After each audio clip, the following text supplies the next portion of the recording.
आपने शायद उस इंट्रो को दोबारा सुना होगा, या आप पहले से ही ये सोच रहे होंगे कि क्या आप सही वीडियो पर आए हैं या फिर आपको स्क्रॉल करते रहना चाहिए था। और अब आप इस बात के बारे में सोच रहे हैं कि आप इसके बारे में सोच रहे हैं। और हाँ, नमस्ते, ये वीडियो आपके लिए ही है। ज्यादातर लोग ये मान लेते हैं कि ओवरथिंकर्स, ज्यादा सोचने वाले, बस बहुत ज्यादा चिंता करते हैं कि ये कोई घबराहट वाली आदत है, जैसे नाखून चबाना। बस फर्क इतना है कि नाखूनों की जगह आप 2009 से लेकर अब तक की अपनी हर सोशल इंटरेक्शन, लोगों से बातचीत को चबा रहे हैं। लेकिन इस तरह से सोचना उस बात को बिल्कुल नजरअंदाज कर देता है जो असल में उन लोगों के दिमाग में चल रहा होता है, जो इसे सोचना बंद नहीं कर पाते। और एक बार जब आप इसके असली मैकेनिज्म को समझ लेंगे तो शायद आपको वो महसूस होगा जो आपने काफी समय से महसूस नहीं किया है, जैसे कि आखिरकार कोई आपको समझ रहा है। तो चलिए असल बात पर आते हैं। आपके दिमाग में एक नेटवर्क होता है। रिसर्चर्स इसे डिफॉल्ट मोड नेटवर्क कहते हैं। जैसे ही आप बाहरी दुनिया पर ध्यान देना बंद करते हैं, ये नेटवर्क चालू हो जाता है। आत्मनिरीक्षण करना, भविष्य की कल्पना करना, अतीत को दोहराना और सोशल सिचुएशन को समझना। जो लोग ओवरथिंक करते हैं उनके दिमाग में ये नेटवर्क बहुत तेज चलता है, इतना तेज कि ये लगातार थका देता है। ये तो संक्षेप में बात हो गई, लेकिन ज्यादा दिलचस्प सवाल ये नहीं है कि इसमें दिमाग का कौन सा नेटवर्क शामिल है, बल्कि सवाल ये है कि ये रुकता क्यों नहीं है और असल में ये क्या हासिल करने की कोशिश कर रहा है। क्योंकि आपका दिमाग कोई गलती नहीं कर रहा है, बल्कि वो कुछ बहुत ही जटिल और स्मार्ट कर रहा है। प्रोडक्टिव रिफ्लेक्शन, जहां आप असल में किसी नतीजे की ओर बढ़ रहे होते हैं, और जिसे साइकोलॉजिस्ट सुसान नोलन होक्सेमा ने दशकों की रिसर्च के बाद रुमिनेशन कहा है। इन दोनों के बीच एक बहुत बड़ा अंतर है। रुमिनेशन में आप एक ही विचार के इर्द गिर्द बार बार घूमते रहते हैं और कभी किसी नतीजे पर नहीं पहुंचते। आप समस्या को सुलझा नहीं रहे होते हैं, आप बस उसी समस्या को अलग अलग रूप में बार बार दोहरा रहे होते हैं, जिससे कोई मदद नहीं मिलती। उनकी रिसर्च में पाया गया कि रुमिनेशन सिर्फ उस पल में ही बुरा महसूस नहीं कराता, बल्कि ये आपके अंदर की नेगेटिव भावनाओं को और बढ़ा देता है और समय के साथ आपके डिप्रेशन में जाने की संभावना को काफी ज्यादा कर देता है। ये सोचना भावनाओं को प्रोसेस नहीं करता, बल्कि ये उन्हें एम्बर की तरह हमेशा के लिए जमा देता है।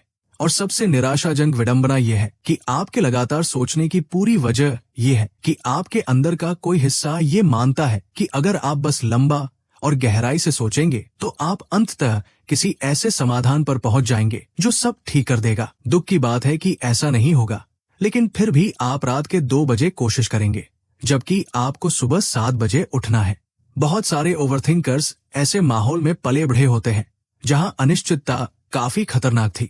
यहाँ कोई ड्रामा नहीं है, बल्कि रोजमर्रा की जिंदगी के संदर्भ में ये न जानना कि सामने वाले का मूड कैसा होगा या आप माहौल को सही से समझ पा रहे हैं या नहीं। आपके दिमाग ने बहुत कम उम्र में ही सीख लिया था कि पहले से सोचकर रखना ही सुरक्षित रहने का तरीका है। ये एक एडेप्टिव, हालात के हिसाब से ढलने वाला और स्मार्ट तरीका था। समस्या ये है कि आप अब भी ऐसा उन परिस्थितियों में कर रहे हैं जहां इसकी जरूरत नहीं है। किराने की दुकान पर, एक टेक्स्ट मैसेज में, या किसी मीटिंग में जहां किसी के चेहरे के भाव थोड़े अजीब थे। और अब आप पूरी एक केस फाइल तैयार कर रहे हैं। दिमाग एक असली खतरे और आपके द्वारा ज्यादा सोची गई एक सोशल सिचुएशन के बीच फर्क नहीं कर पाता। तनाव का हार्मोन तो कोर्टिसोल है और आपका शरीर इस पर बिल्कुल असली प्रतिक्रिया देता है। तो ये हिस्सा अलग अलग लोगों को अलग तरह से महसूस हो सकता है और मैं खुद भी इसका दोषी हूं। तो मेरी बात सुनिए। ओवरथिंकिंग का एक खास रूप होता है जो पूरी तरह से दूसरे लोगों के बारे में होता है, या यूं कहूं कि इस बारे में कि वे आपके बारे में क्या सोचते हैं। जहां आप लगातार अपने दिमाग में ये चलाते रहते हैं कि दूसरे लोग कैसा महसूस कर रहे होंगे, वे क्या सोच रहे होंगे। कहीं किसी बात का गलत मतलब तो नहीं निकाल लिया गया। बातचीत को दोबारा दोहराना और उस पल को खोजना जहां आपने शायद गलती से किसी को चोट पहुंचाई हो। आप मैसेज लिखते हैं और फिर उसे मिटाकर दोबारा लिखते हैं, इसलिए नहीं कि आपको सही शब्द नहीं मिल रहे हैं, बल्कि इसलिए क्योंकि आप हर उस तरीके का हिसाब लगाने की कोशिश कर रहे हैं जिससे उस मैसेज को समझा जा सकता है। मुझे यकीन है कि वीडियो देख रहा कोई न कोई इंसान अभी बोला होगा, ओह ये तो मैं हूँ। खैर, चिंता मत कीजिए, ये असल में गहरी सहानुभूति का काम है, बस इसमें कोई ऑफ स्विच नहीं है। याद कीजिए, जब पिछली बार आपको किसी के साथ प्लान कैंसिल करना पड़ा था, एक नॉर्मल इंसान टाइप करता है, बहुत माफी चाहता हूँ, क्या हम इसे रीशेड्यूल कर सकते हैं? और लगभग 9 सेकंड में सेंड का बटन दबा देता है। वही एक ओवरथिंकर मैसेज खोलता है, वो मैसेज लिखता है, उसे दोबारा पढ़ता है, फिर तय करता है कि सॉरी कहने का मतलब है कि उसने कुछ गलत किया है। वो सॉरी के बिना उसे दोबारा लिखता है, फिर उसे चिंता होती है कि ये बहुत रूखा लग रहा है, तो वो उसे वापस जोड़ देता है।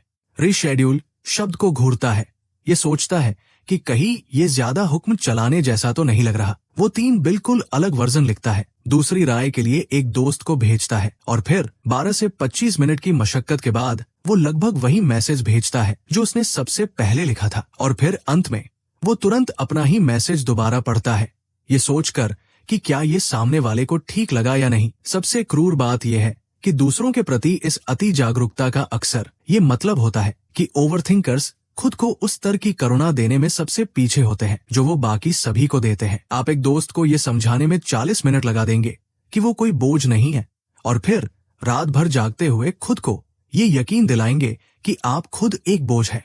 एक ही दिमाग, लेकिन खुद के लिए बिल्कुल अलग नियम। एक और पागल कर देने वाली घटना भी है, और साइकोलॉजिस्ट डेनियल वेगनर ने इसे बहुत ही शानदार तरीके से साबित किया था, जिसे व्हाइट बियर एक्सपेरिमेंट के नाम से जाना जाता है, जहां किसी चीज के बारे में न सोचने की कोशिश करने से एक ऐसा रिबाउंड वापसी होता है जिससे बचना लगभग असंभव है। उन्होंने प्रतिभागियों से कहा कि वो सफेद भालू के बारे में न सोचें। उन्होंने मुश्किल से ऐसा कर लिया, लेकिन जैसे ही ये पाबंदी हटी, वो विचार पहले से कहीं ज्यादा जोर से वापस आया। इसके मुकाबले कि अगर उन्होंने उसे दूर धकेलने की कोशिश ही न की होती। उस दमन ने एक कर्ज पैदा कर दिया, जिसका मतलब है कि हर बार जब आपने खुद से कहा है कि ओवरथिंकिंग बंद करो, हर बार जब किसी ने मदद करने के इरादे से आपको ये सुझाव दिया है कि इसके बारे में चिंता करना छोड़ दो, तो न्यूरोलॉजिकली, दिमागी तौर पर आप उस विचार को पहले से कहीं बदतर रूप में वापस आने के लिए तैयार कर रहे थे। थोड़ा अजीब है सच में, लेकिन कम से कम ये आपकी जानबूझकर की गई गलती नहीं थी। एक बात और ध्यान देने वाली है, कुछ ओवरथिंकर्स आपको बताएंगे कि उन्हें उन चीजों के बारे में जल्दी फैसले लेने में कोई दिक्कत नहीं होती जिन्हें वे अर्थहीन मानते हैं या जिनकी उन्हें परवाह नहीं है, जैसे कि आज रात क्या खाना है।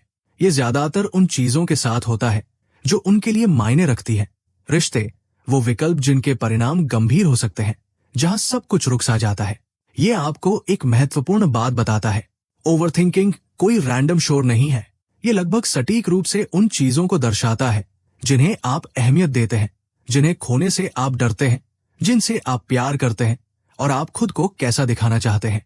आपकी एंजाइटी, बेचैनी जानती है कि आपको किसकी परवाह है।